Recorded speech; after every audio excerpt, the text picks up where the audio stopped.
Falta que favorece a equipe rubro-negra na marca de 30 minutos. Aí repetição, né? Ele ia dando um 360. Cobrança, capitão do Mengão na batida. É pra comemorar! Gol! Ele tira a onda batendo falta. E se vocês não viram esse gol, então tenham o prazer de acompanhar aí o golaço do Iago pelo Campeonato Brasileiro, Sub-20. Vencemos o Internacional por 2-0 e subimos na tabela do Brasileirão. Então vamos, lógico, falar sobre essa partida do Sub-20. Vamos falar também sobre os últimos jogos do Sub-17. Esse jogo dos profissionais, né, cara? Não tinha como ser diferente. Tô sorrindo de orelha a orelha. Gol da vitória do Joshua, um moleque que eu acompanhei desde cedo. Tem mais de 100 gols pela base do Flamengo, e agora aqui, fica até arrepiado, subiu para os profissionais, no primeiro ato dele com a camisa dos profissionais, já meteu um gol. Vencemos por 1-0 o Botafogo da Paraíba, com problemas novamente nas finalizações, então vamos debater todos esses temas, mostrar um trechinho também da coletiva do Felipe Luiz no vídeo de hoje. Então, por favor, deixe seu like, se inscreva no canal Fla Geral, que tem tudo da base ao profissional. Isso aqui é Flamengo! É, galera, Flamengo conseguiu vencer por 1-0 o Botafogo da Paraíba. Nessa Copa do Brasil, na verdade, nessa fase, né, os clubes de segunda e terceira divisão estão enfrentando os clubes de primeira divisão. E a gente sabe que é o jogo da vida dos caras, né? É uma vitrine que poucas vezes eles terão no ano de 2025 e às vezes até mesmo em sua carreira. E o Flamengo enfrentou o Botafogo da Paraíba, vencemos por 1-0, mas com aquele problema que a gente já tem há muito tempo, né? A falta de qualidade na hora de finalizar, porque a criação a gente consegue fazer. Várias chances, todos os jogadores do ataque tiveram chances. Michael, a torcida pegou até um pouco no pé dele, né? Perdeu um gol claríssimo, claríssimo.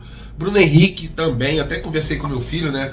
Depois que saiu aquela reportagem, saiu a denúncia da Polícia Federal, eu não achei o Bruno Henrique igual a antes dessa denúncia, né? Antigamente o Bruno Henrique estava voando.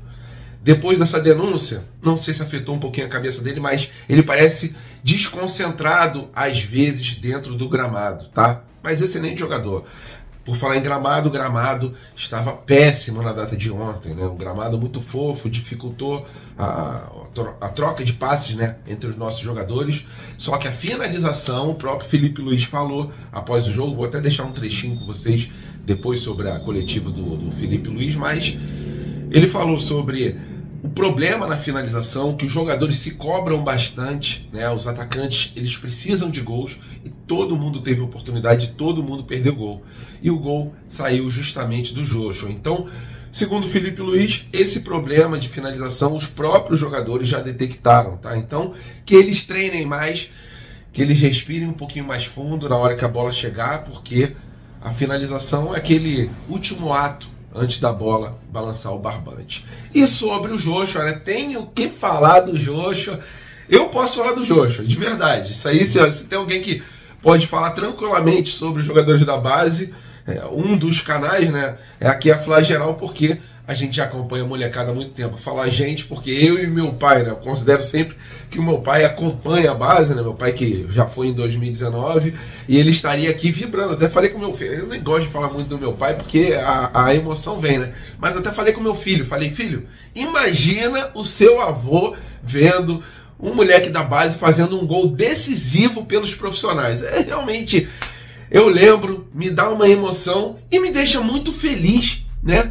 Um gol de um menino que ano passado estava no Sub-17, esse ano já está no Sub-20, tá jogando bem no Sub-20, né? Às vezes ele é até titular no Sub-20, e nos profissionais, o Felipe Luiz conhece muito bem a molecada da base, conhece muito bem o Joshua, e nos profissionais, no primeiro jogo que ele entra no time profissional, a bola vem, né? Uma finalização boa ali do Juninho, a bola sobrou para o Joshua, e o Joshua não pecou na hora de finalizar, mandou para o fundo do gol. Muito feliz pelo Joshua, cara, muito feliz. E o moleque centradão, né? Depois do fim do jogo, o moleque conversou com a reportagem e falou, a reportagem, e aí, vai conseguir dormir hoje?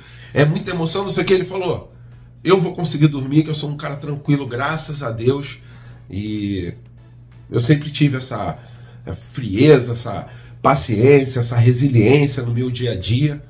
E eu vou dormir, estou muito feliz, mas eu sei que amanhã, outro dia, eu vou trabalhar para ser cada vez melhor. É isso aí, galera.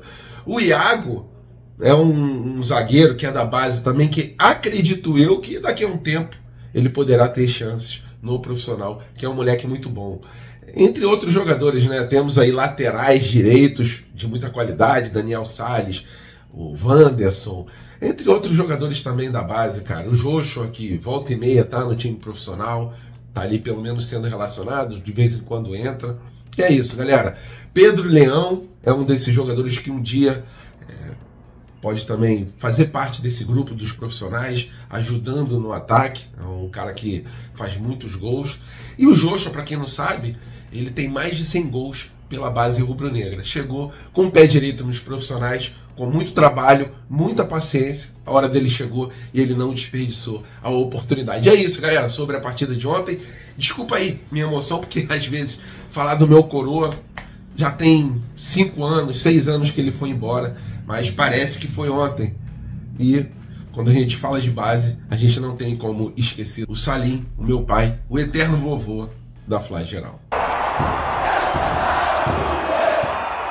E rapaziada, fazendo aquele resumão da base, né, das categorias de base. Eu vou falar sobre o Sub-20 e também sobre o Sub-17. Vamos começar falando sobre o nosso Sub-20. Vencemos o Internacional, pegamos o elevador no Brasileirão Sub-20, onde começamos muito mal no começo do campeonato, né? Começamos com o pé esquerdo, perdendo algumas partidas, ganhas, partidas que... Um exemplo foi Flamengo Atlético Paranaense fora de casa, que a gente estava ganhando por 1-0 e depois dos 45 tomamos 2 gols praticamente. Então o Flamengo começou com o pé esquerdo, mas pegou o elevador, tá a 3 pontos do líder no Brasileirão da categoria, provavelmente se classifique, são os 8 primeiros que se classificam, e o Mengão venceu por 2-0 com muita autoridade sobre o Internacional na data de anteontem, tá? A partida foi quarta-feira na Gávea, vencemos com um gol que é sacanagem, né? Até botei na capa do vídeo, é sacanagem esse gol do Iago. O moleque é um zagueiro, mas é aquele zagueiro que sabe bater muito bem na bola, na falta, no pênalti. Então, é o cara da bola parada na hora de mandar direto pro gol. E o Iago fez isso, né? Ameaçou bater, não ia bater. Aí quando bateu, mandou do lado do goleiro. E um porradão que o goleiro nem conseguiu ver onde a bola passou. 1-0 o time do Flamengo. E no segundo gol, que foi marcado pelo Guilherme, a gente deu números finais a essa partida importante que vencemos, né? Estamos na Copa Rio, não estamos mal na Copa Rio Sub-20, e em relação ao Campeonato Brasileiro, vamos lá, vamos para cima deles. O importante é a gente conseguir se classificar e, se Deus quiser, conseguir trazer mais um caneco, né? A próxima fase começa já a partir das quartas de final, ok? E não a partir das oitavas de final, para quem tem essa curiosidade. Falando sobre o nosso Sub-17, tá complicado, principalmente contra o Vasco, né? Esses últimos jogos do Flamengo no Sub-17 foi uma freguesia que eu nunca vi perante o nosso rival carioca.